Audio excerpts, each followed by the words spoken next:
qarang, epilepsiya kasalligi bor. Epilepsiya kasalligini sababi turlicha.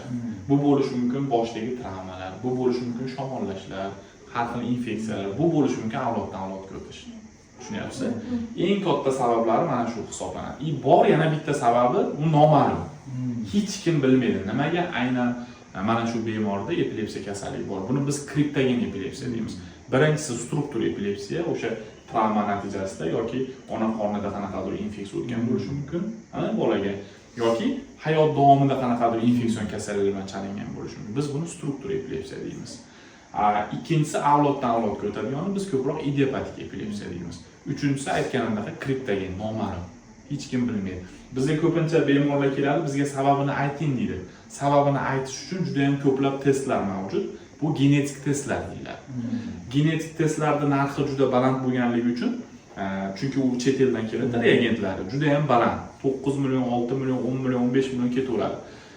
Genetika qilib, genetik nuqtai nazardan topgan taqdirda ham ba'zi holatlarda lecheniyaga o'zgarishlar bo'lmasligi mumkin.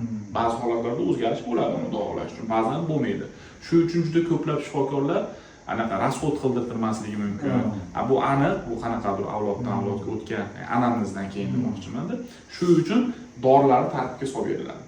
Endi yana savol keladi, dori ichyapti, bolaga ta'sir qilmayapti degan savol bor. Endi shunaqa sudurgi holatlari bor. Bitta dori o'zi ta'sir qiladi, bo'ldi. Shu yetarli bo'ladi.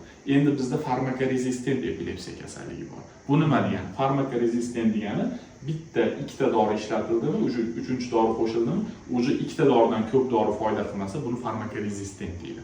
Ya'ni dorilarga ta'siri yo'q.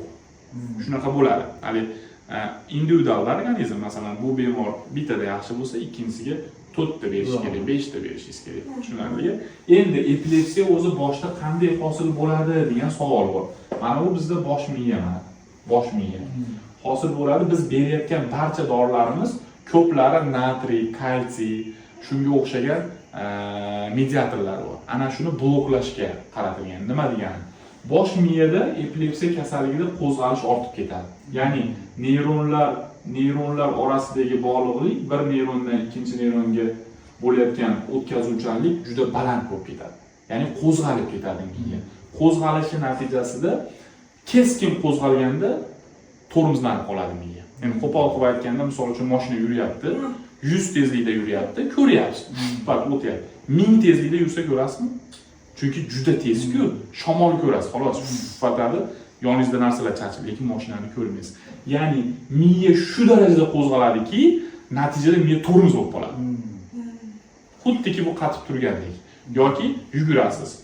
Yuguryapsiz, oxiri nima bo'ladi? Tomir tortib qoladi. Chunki siz o'nta qo'zg'aldingiz, tomir tortib bo'ladi, endi yugura olmaysiz. To'xtatib qo'yasiz. Chunki mushaklar o'rtasidagi xuddi shunaqa holat bo'ladi. Mushaklarda ham shunga o'xshash holat bo'ladi. Qo'zg'aluvchanlik ortgandan keyin bu qotatda taq-taq bo'lib ketadi. Miyada ham xuddi shunaqa juda katta miqdorda natriy ionlari yoki kalsiy ionlarining kirishi sodir bo'ladi. Bu normada bo'ladi hammamizda. Natriy, kalsiy kiradi. Normada hammamizda hozir ham bo'lyapti. Lekin bu juda katta miqdorda kirganda miya tormozlanadi, shubbat hushdan ketib qaltirab hushini yo'qotadi. Endi biz berayotgan dori preparatlar ortiqcha natriy, kalsiy preparatlarini bloklashga qaratilgan. Ana shu ichayotgan karbamazepiniz bo'lishi mumkin, to'g'rimi? Yoki yana boshqa oksarbamazepin bo'lishi mumkin. Masalan, zanisamid, bular hammasi mana shuni bloklaydi. Ya'ni miyaga ortiqcha kirishini to'xtatadi. Natijada qo'zg'almaydi. Shu uchun ham barcha dorilarimiz, ya'ni sudurgi dorilar nimaga uxlatadi degan savol bo'ladi. Nimaga uxlatadi? Chunki biz bu qo'zg'atishni tormozlayapmiz-ku. Qo'zg'almagandan keyin bemor uyqusiraydi.